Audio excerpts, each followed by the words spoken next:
What's the millennial question? Apparently, millennials, as a generation, which is a group of people who were born approximately 1984 and after, are tough to manage.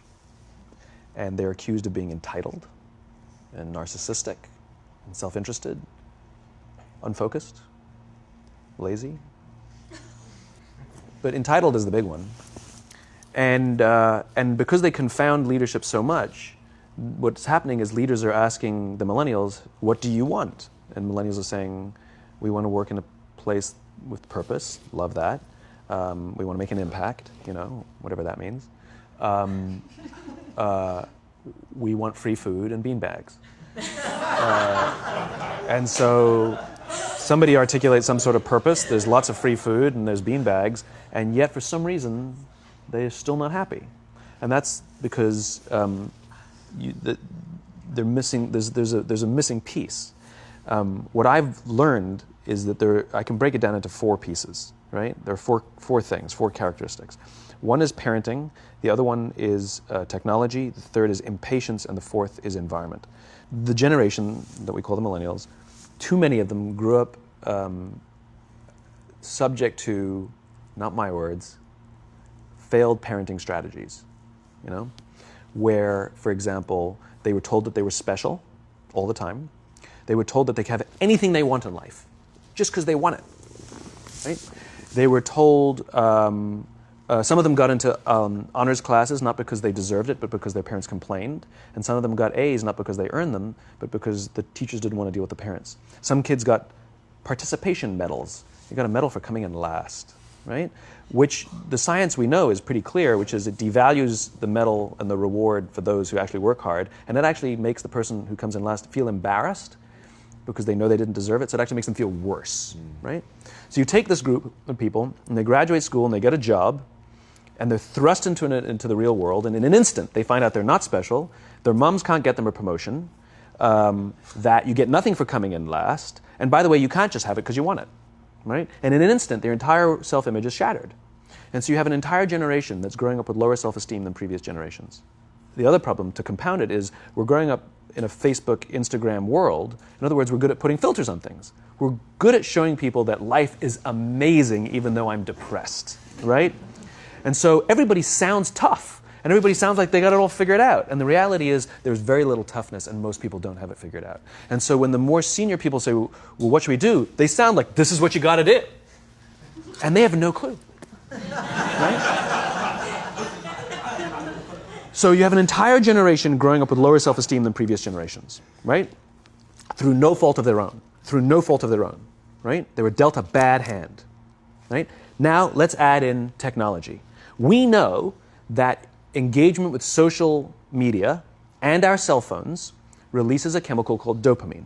That's why when you get a text, it feels good, right? So, we've all had it where you're feeling a little bit down or feeling a bit lonely, and so you send out 10 texts to 10 friends, hi, hi, hi, hi, hi, because it feels good when you get a response, right? Right? It's why we count the likes. It's why we go back 10 times to see if my Instagram is growing slower, did I do something wrong? Do they not like me anymore, right? The trauma for young kids to be unfriended, right? Because we know when you get a hit of dopamine, which feels good. It's why we like it. It's why we keep going back to it. Dopamine is the exact same chemical that makes us feel good when we smoke, when we drink, and when we gamble. In other words, it's highly, highly addictive, right? We have age restrictions on smoking, gambling, and alcohol, and we have no age restrictions on social media and cell phones, which is the equivalent of opening up the liquor cabinet and saying to our teenagers, hey, by the way, this adolescence thing, if it gets you down. But that's basically what's happening. That's basically what's happening, right? That's basically what happened. You have an entire generation that has access to an addictive, numbing chemical called dopamine through social media and cell phones as they're going through the high stress of adolescence. Why is this important?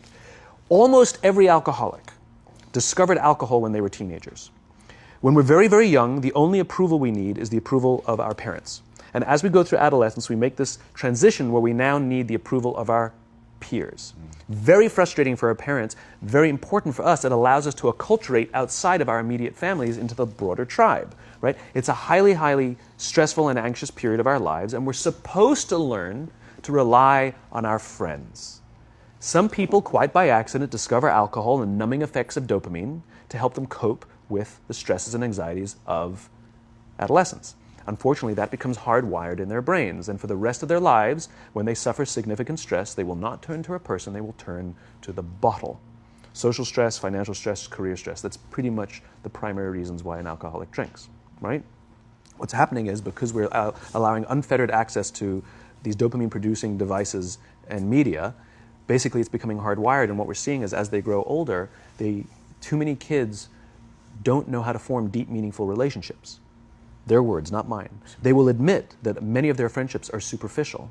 They will admit that their friends, that they don't count on their friends, they don't rely on their friends, they have fun with their friends, but they also know that their friends will cancel on them if something better comes along. Deep, meaningful relationships are not there because they never practice the skill set, and worse, they don't have the coping mechanisms to deal with stress. So when significant stress starts to show up in their lives, they're not turning to a person, they're turning to a device, they're turning to social media, they're turning to these things which offer temporary relief. We know, the science is clear, we know that people who spend more time on Facebook suffer higher rates of depression than people who spend less time on Facebook, right?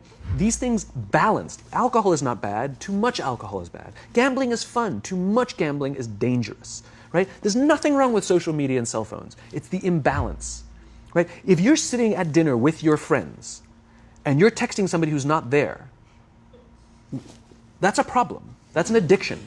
If you're sitting in a meeting with people you're supposed to be listening to and speaking, and you put your phone on the table, face up or face down, I don't care, that sends a subconscious message to the room that you're just not that important to me right now, right?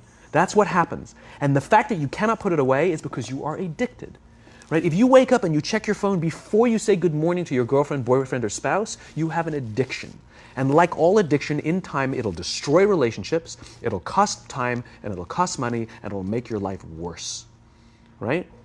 So you have a generation growing up with lower self-esteem that doesn't have the coping mechanisms to deal with stress, right? Now you add in the sense of impatience, right? They've grown up in a world of instant gratification. You want to buy something, you go on Amazon, it arrives the next day. You want to watch a movie? Log on and watch a movie. You don't check movie times. You want to watch a TV show? Binge. You don't even have to wait week to week to week, right? I know people who skip seasons just so they can binge at the end of the season, right? Instant gratification. You want to go on a date? You don't even have to learn how to be like, hey. You don't even have to learn and practice that skill. You don't have to be the uncomfortable one who says yes when you mean no and says no when you mean no and yes when you... You don't have to swipe right. Bang, I'm a stud. Right? You don't have to learn the social coping mechanisms, right? Everything you want, you can have instantaneously. Everything you want, instant gratification. Except job satisfaction and strength of relationships, there ain't no app for that. They are slow, meandering, uncomfortable, messy processes. And so I keep meeting these wonderful, fantastic, idealistic, hardworking, smart kids. They've just graduated school. They're in their entry-level job. And I sit down with them and I go, how's it going? They go, I think I'm going to quit. I'm like, why? They're like, I'm not making an impact. I'm like, you've been here 8 months. You know? It's as if they're standing at the foot of a mountain and they have this abstract concept called impact that they want to have in the world, which is the summit. What they don't see is the mountain. I don't care if you go up the mountain quickly or slowly, but there's still a mountain. And so what this young generation needs to learn is patience. That some things that really, really matter, like love, or job fulfillment, joy, love of life, self-confidence, a skill set, any of these things, all of these things take time. Sometimes you can expedite pieces of it, but the overall journey is arduous and long and difficult. And if you don't ask for help and learn that skill set, you will fall off the mountain, or you will, the worst case scenario, and we're already seeing it, the worst case scenario is we're seeing an increase in suicide rates, we're seeing an increase in this generation, we're seeing an increase in accidental deaths due to drug overdoses, we're seeing more and more kids drop out of school or take leaves of absence due to depression, unheard of. This is really bad. The best case scenario, those are all bad cases, right? The best case scenario is you'll have an entire population growing up and going through life and just never really finding joy. They'll never really find deep fulfillment in work or in life. They'll just waft through life and it'll be just, it's fine. How's your job? It's fine. It's the same as yesterday. How's your relationship? It's fine. Like that's the best case scenario. Which leads me to the fourth point, which is environment. Which is we're taking this amazing group of young, fantastic kids who were just dealt a bad hand. It's no fault of their own. And we put them in corporate environments that care more about the numbers than they do about the kids. They care more about the short-term gains than the long-term life of this young human being. We care more about the year than the lifetime, right? And so we are putting them in corporate environments that aren't helping them build their confidence, that aren't helping them learn the skills of cooperation, that aren't helping them overcome the challenges of a digital world and finding more balance, that isn't helping them overcome the need to have instant gratification and teach them the joys and impact and the fulfillment you get from working hard on something for a long time that cannot be done in a month or even in a year. And so we're thrusting to them in corporate environments, and the worst part about it is they think it's them. They blame themselves. They think it's them who can't deal. And so it makes it all worse. It's not. I'm here to tell them it's not them. It's the corporations. It's the corporate environments. It's the total lack of good leadership in our world today that is making them feel the way they do. They were dealt a bad hand, and I hate to say it, but it's the company's responsibility. Sucks to be you. Like, we have no choice, right? This is what we got, and I wish that society and their parents did a better job. They didn't. So we're getting them in our companies, and we now have to pick up the slack. We have to work extra hard to figure out the ways that we build their confidence. We have to work extra hard to find ways to teach them the social skills that they're missing out on. There should be no cell phones in conference rooms. None. Zero. And I don't mean the kind of like sitting outside waiting to text. I mean like when you're sitting and waiting for a meeting to start, this is what we all do. We all sit here and wait for the meeting to start. Meeting starting? Okay. And we start the meeting. No, that's not how relationships are formed. Remember we talked about it's the little things? Relationships are formed this way. We're waiting for a meeting to start and we go, how's your dad? I heard he was in the hospital. Oh, he's really good. Thanks for asking. He's actually at home now. Oh, I'm really glad. It was really amazing. I know, it was really scary for a while. That's how you form relationships. Hey, did you ever get that report done? Oh my God, no, I didn't. I'll help you out. Can I help you out with that? Really? That's how trust forms. Trust doesn't form at an event in a day. Even bad times don't form trust immediately. It's the slow, steady consistency. And we have to create mechanisms where we allow for those little innocuous interactions to happen. But when we allow cell phones in conference rooms, we just, okay, have the meeting. And then my favorite is like when there's a cell phone there and you go like this, you go. It rings and you go. I'm not going to answer that. Like, Mr. Magnanimous, you know? When you're out for dinner with your friends, like, I do this with my friends. When we're going out for dinner and we're leaving together, we'll leave our cell phones at home. Who are we calling? Maybe one of us will bring a phone in case we need to call an Uber or take a picture of our meal. That's what I was saying. Come on. I'm an idealist, but I'm not insane. You know? At a heathen. I mean, it looked really good. We'll take one phone. And so it's like an alcoholic. The reason you take the alcohol out of the house is because we cannot trust our willpower. We're just not strong enough. But when you remove the temptation, it actually makes it a lot easier.